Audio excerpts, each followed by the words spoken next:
haala salphaa taheen copyright claimii yeroo viidiyoo gadhiifnus tahee erga gadhiifnee kaane yoo copyright claimiidha viidiyoon kun viidiyoo seera isaa eeggatee miti seera YouTube eeggatee miti yoo nuun jedhellee sirreessuun ni danda'ama. Achuma YouTube gubbaatti viidiyoo balleessuun nurraa tasuma hin eegamu kanaan booda. Viidiyoo har'aa kana keessatti barnoota ajaa'ibaa barnoota hundi keessan nagaafataa turtan takka isinii qabadhee dhufeen jira.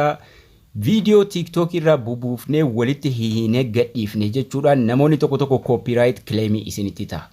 Actually namoota video TikTok gadhiisan qofa osoo hin taane video kaanillee furmaata bareedaa isinii ta'a. Videoon tokko erga copyright claim isinitti tahe tokkoffaa yeroo viidiyoocha gadhiifnu akkamitti copyright claim sana keessaa murree baasuu dandeenya. Lammaffaa erga gadhiifnee kaane videoon sun turtii taheen booda video copyright claim yoo nuun jedhe erga nu view bareedaa irratti argannee kaane haala kamiin sirreessuu akka dandeenyu bal'inaan waliin ilaallaa. Viidiyoon kun bareechee isin fayyada gaaffii hunda keessaniiti barnoota haalaan barbaachisaadha. Kanaafuu obsaan haga dhumaatti na waliin tura irraa baradhaa sirreeffadhaa. Viidiyoo keessan kanaan booda delete gochuu hin barbaachisu. Achuma irratti YouTube dhuma irratti sirreeffamuun danda'ama. Haala salphaa taheen turtii gaarii na waliin tura. Egaan asirratti yeroo baay'ee kan nuti fayyadamuu qabnu jechuudha. Kan nuti yeroo mara fayyadamuu qabnu Google Chrome dha. Google Chrome irratti ergasii kanaan dura akkamitti akka upload goonu isinitti agarsiiseen ture. Har'a immoo akkaataa itti copyright irraa baafnu waliin ilaallaa jechuudha. Erga Google Chrome irra seennee desktop site godhachuu qabna. YouTube keenya irra seennee YouTube keenya irra erga seennee booda tuqaa sadan gubbaa kana jiru tuqnee desktop site godhanna. Akkuma isiniin jedhe egaa kan nuti waliin ilaallu akkaataa itti copyright asirratti sirreessinu. Bilbila kiyyaa ciibsee isinitti agarsiisaa akka inni sirriitti bal'atee isinitti mul'atuudhaaf jechuudha. Asirratti wanni nuti waliin ilaallu waa lama. Takkaffaa yeroo viidiyoo gadhiifnu yoonni copyright nuun jedhe yeroo gara Google Chrome kanaan gadhiifnu jechuudha viidiyoo yoonni copyright nuun jedhe osoo publishing godhin akkamitti akka sirreessinu. Kan lammataa immoo erga viidiyoocha gadhiifnee kaane yoo copyright claim nuun jedhe haala kamiin akka sirreessinu waliin ilaalla. Kanaafuu viidiyoo tokko gadhiisee isinitti agarsiisu jechuudha. Jalqabumaa qabee milikita viidiyoo kanarra erga tuqnee booda uploadii tuqnaa kana sirriitti duraan isin barsiiseen jira. Haala kamiin akka asirratti Google Chrome fayyadamne Google Chrome irratti haala kamiin akka viidiyoo maxxansuu qabnu karaa sirrii taheen san barsiiseen jira. Sanaan booda select ka jettu kana tuqna my file kana filanna.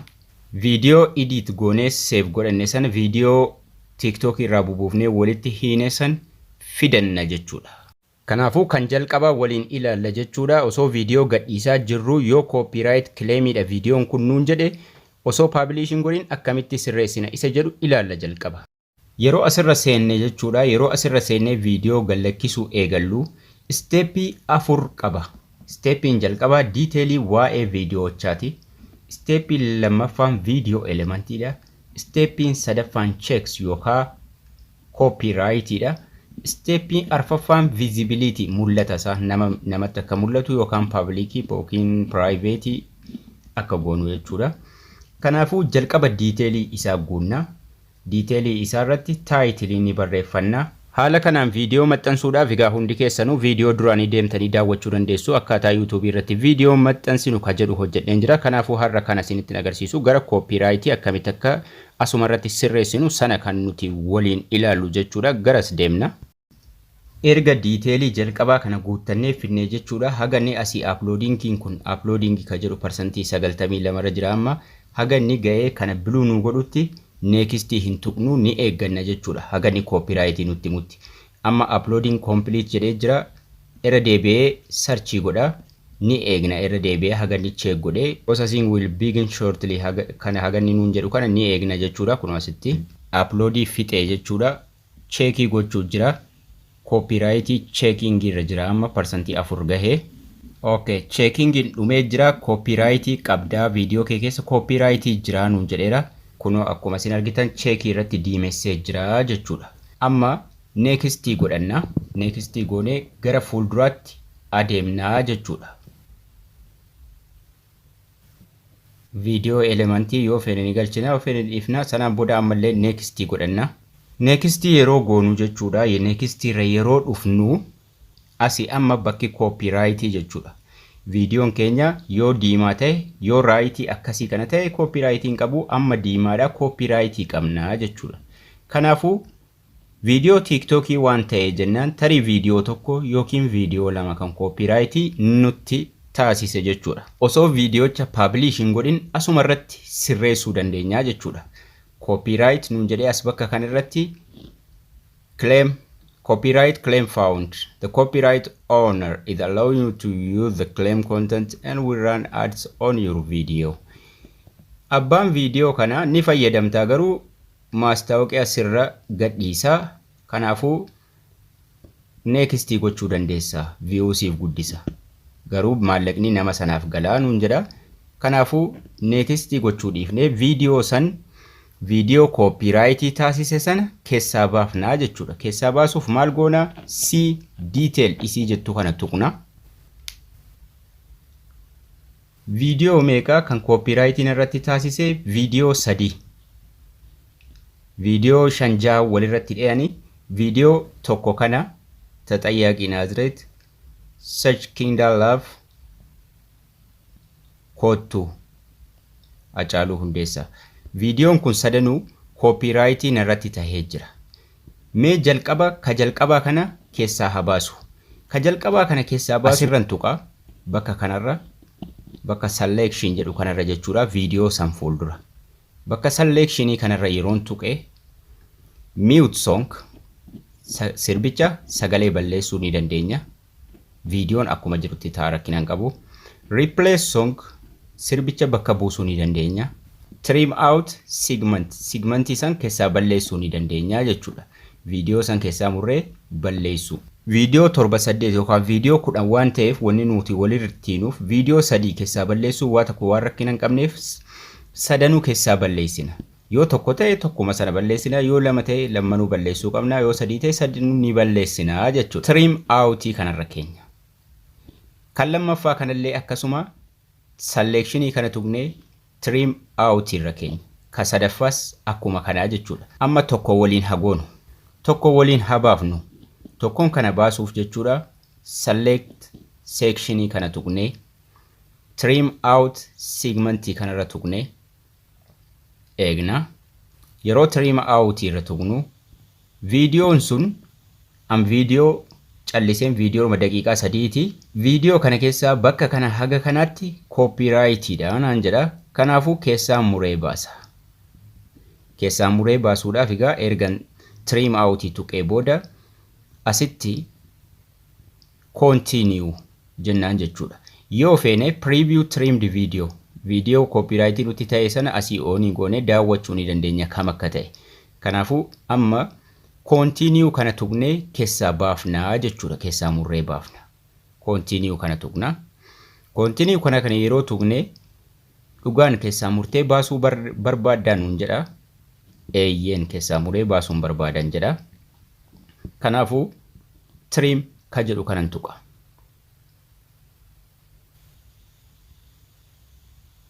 Amma akkuma isin asirratti argitan trimming in progress nuun jedha asitti.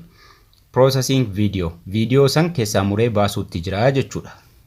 Karaan tokko kana, karaan lammaffaan jechuudha. Amma viidiyoo 3 ture kan koopiraayitii nutti ta'e meeqatti dhufee galeera? 2tti dhufee galeera jechuudha. Tokko already muree keessaa baasaa jira.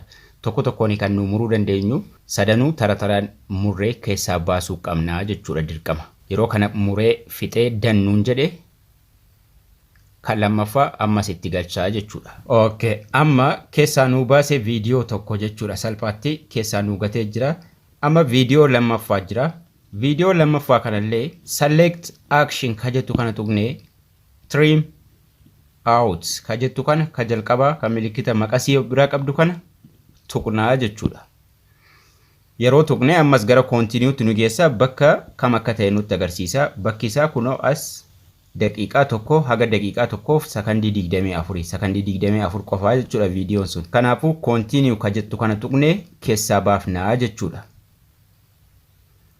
Continue yeroo tuqne trim nuun jedha. Trimii goona. Trim is in progress. Amma viidiyoo tokko qofatti galfannee jirra. Viidiyoo lamanuu balleessine tokko qofatti galfannee jirra. tokkoon kun asii haga asiitii kan qulqulluudha jechuudha. Viidiyoo koopiraayitii nutti ta'e TikTokii keessa lamanuu balleeffanne. Kanaafuu amma tokkoon nu hafe. Tokkoon kan ammoo waliin hagadhiisu. Namoota gara YouTubeii kaaniitiin viidiyoo gadhiisanii koopiraayit kileemii itti tahe jechuudha. Erga gadhiisanii kahanii akkamitti akka sirreeffachuu qabaniif jechuudha.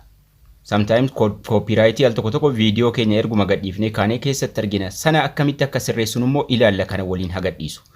Okay, ammallee diimaadha wanni kuni. Diimatee jira. Copyrightii tokko tafaa jechuudha. Kan asirratti waliin balleessu waliin akkamitti akka balleessinu sirriitti waliin ilaallee kaanee tokkoon nu hafaa tokkoon sana waliin hagadhiifnu next haa godhu. Alright, yeroon publish godhu jechuudha. Viidiyoon kun viidiyoon amma gadhiise kana. Asitti kan nuti yeroo mara copyright ilaallannu restriction kana jala.